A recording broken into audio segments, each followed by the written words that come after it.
Hey, it's Teresa from Life Beyond Diabetes. And hopefully the camera's working okay. I was having some technical difficulties with the way I usually film, so hopefully everything is going to go okay today. Today we are talking about pre-diabetes and some of the information that I learned at the conference. And I knew that pre-diabetes was a big deal, and I knew that it's something that we don't talk about enough and that we don't treat often enough. But what I didn't know is how important it is to treat pre-diabetes early.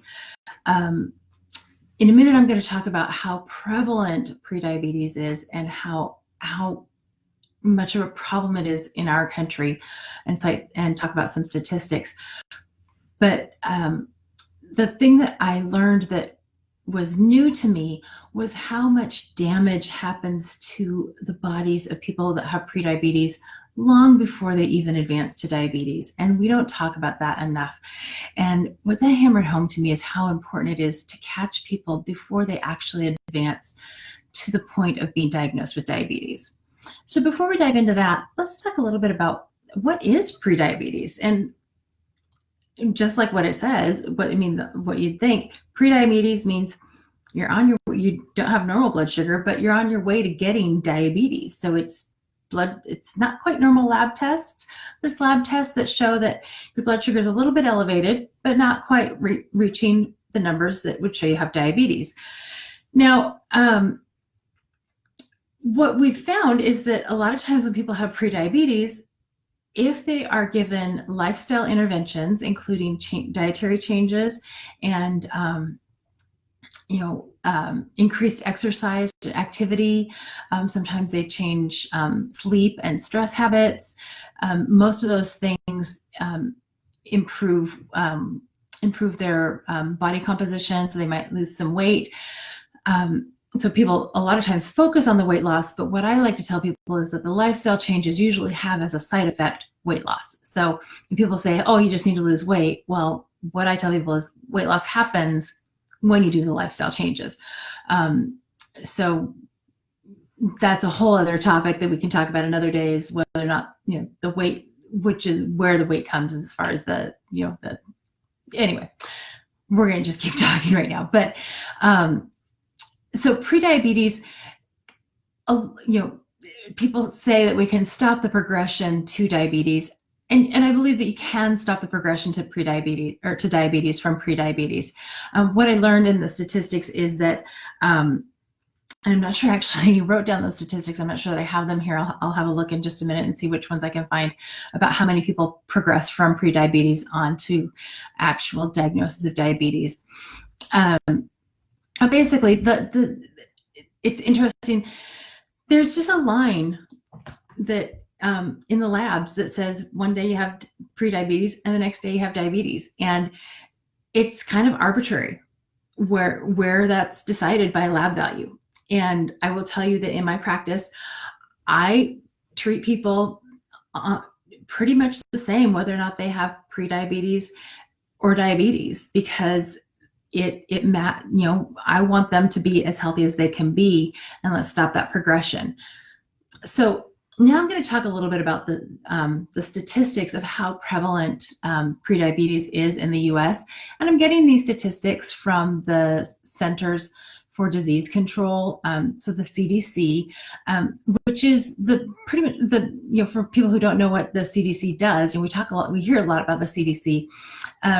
It is the government organization that is the clearinghouse for all the statistics. They're the research arm of the healthcare of the government. They're also the people that deal with infectious diseases and that kind of thing. But if you want information about disease, first place to look is the CDC. So they have lots of interesting statistics about diabetes and prediabetes. And I'm just going to we're going to talk about some of the prediabetes statistics today. The most recent statistics we have are from 2 years ago in 2017. 84.1 million American adults, so those are age 18 or over, and that is more than 1 in 3 American adults have prediabetes. Out of that 1 in 3, so that 84.1 million, 9 out of 10 of them have not been diagnosed. So only 1 in 10 people know that they have prediabetes. And so why that is that we don't generally screen for prediabetes and diabetes until people reach a certain age. And it depends on the guidelines that primary care providers are using. And a lot of times people that have prediabetes don't have any symptoms. And sometimes even in early diabetes, people don't have any symptoms. So they're not getting these lab tests to check and see if they have diabetes or prediabetes. And even if their lab tests do show that they have prediabetes, a lot of times, the medical providers are kind of thinking, it's a little bit borderline. We don't even really need to look at it. And so a lot of times the providers aren't even really dealing with it until it hits diabetes. And what the research is showing is that by the time it hits diabetes, there's already some damage done. Those long-term consequences that we're looking at, the scary things about diabetes, the kidney and liver failure, the blindness, the amputations, all the scary things that we talk about with diabetes. Sometimes by the time we hit diabetes, we're on our way to those scary complications that could have been prevented had we started taking care of it back when it was prediabetes. So it's really important to start looking at some of those lab values earlier on and getting some of those people that have prediabetes diagnosed.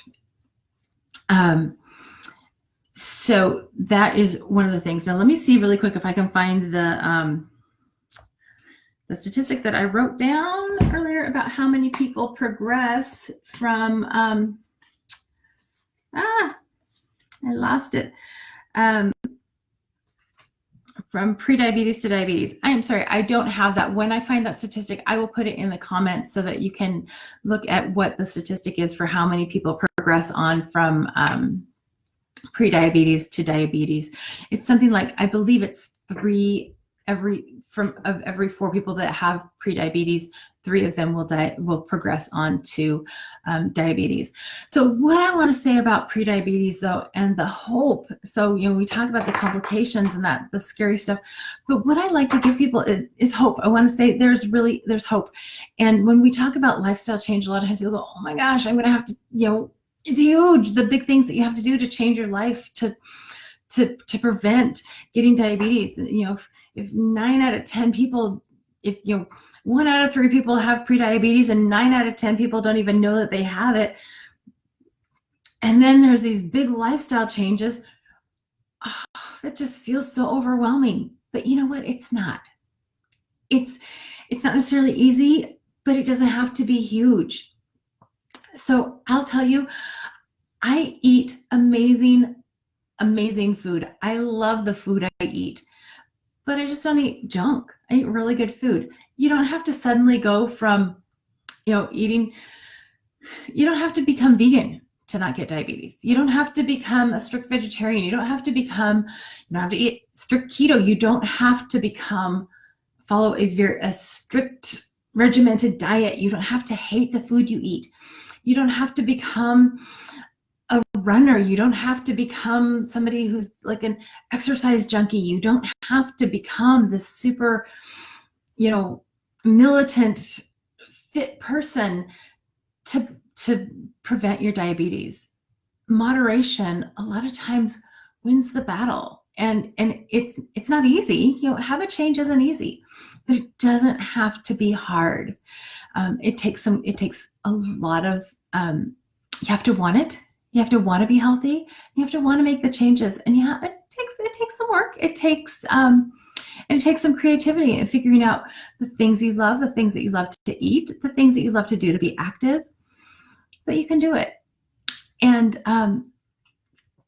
over the next coming days and weeks, I'm going to be providing some more information about prediabetes, who should be screened, and the things that we should look for in our own personal and family history, reasons that might put us at higher risk for prediabetes and diabetes, and then just some tips of things that we can do if we are diagnosed with prediabetes, to get back on track and prevent diabetes from developing. So if you have any questions or comments, please do comment. If you already are diagnosed with prediabetes or diabetes, please do join me over in the support group. I'd love to chat with you. And we will follow up tomorrow. Tomorrow's topic, I believe, is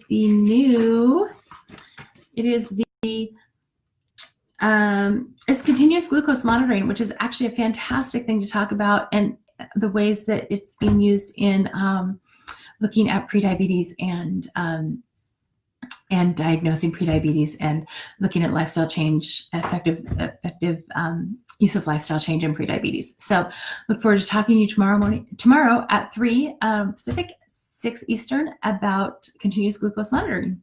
Talk to you then. Bye.